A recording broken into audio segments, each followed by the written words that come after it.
একটি শান্ত সবুজ গ্রাম, চারিদিকে ধানক্ষেত, নদীর ধারে হাঁসের সারি, গরু ছাগল চড়ছে মাঠে। গ্রামের মানুষজন খুশি মনে কাজ করছে। আরে ভাই মজনু, দেখছিস তো ধানের শীষ কেমন মাথা নিচু করছে? এবছর ফসল ভালোই হবে।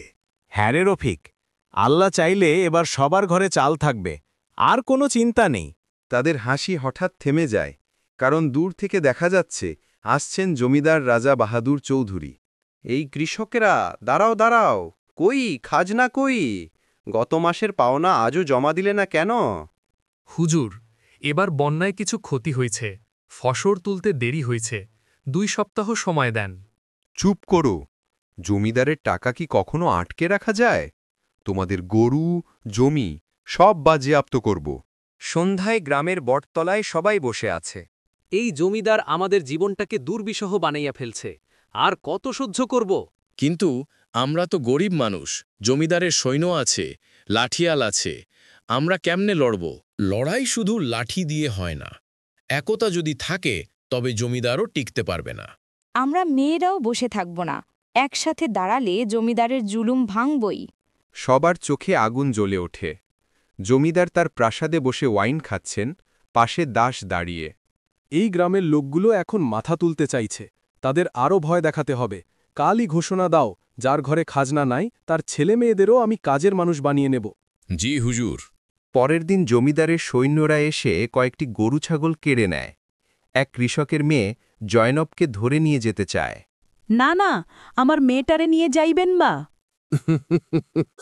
জমিদারের আদেশ মানতেই হবে। ঠিক তখন রফিক, মজনু আর গ্রামবাসী দলবদ্ধ হয়ে এগিয়ে আসে। চিৎকার করে, থামো, গ্রামের মেয়েকে কেউ নিয়ে যেতে পারবে না। তোর এত সাহস! মারামারি শুরু হয়। যদিও সৈন্যরা শক্তিশালী, কিন্তু গ্রামের মানুষের ঐক্য দেখে তারা ভয় পায় এবং পিছু হটে। রাতে বটতলায় বৈঠক হয়। শোনো সবাই, একসাথে দাঁড়ালে জমিদারের সব অন্যায় ভাঙা সম্ভব। আমাদের কাছে লাঠি, দা, কোদাল আছে, এগুলো দিয়েই আমরা নিজেদের রক্ষা করব। আমরা মেয়েরাও কাঁথার সেলাই ছেড়ে বাঁশের লাঠি হাতে নেব।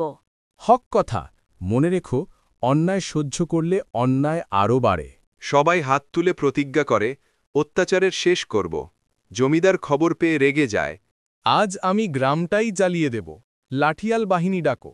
পরদিন ভোরে জমিদারের গ্রামে হামলা চালায়, আগুন ধরিয়ে দেয় কয়েকটি কুঁড়ে ঘরে। কিন্তু এবার গ্রামবাসীরা প্রস্তুত ছিল।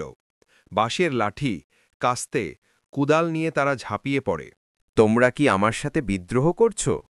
না জমিদার, আমরা শুধু ন্যায় চাই, তোমার অন্যায় আর মানা হবে না।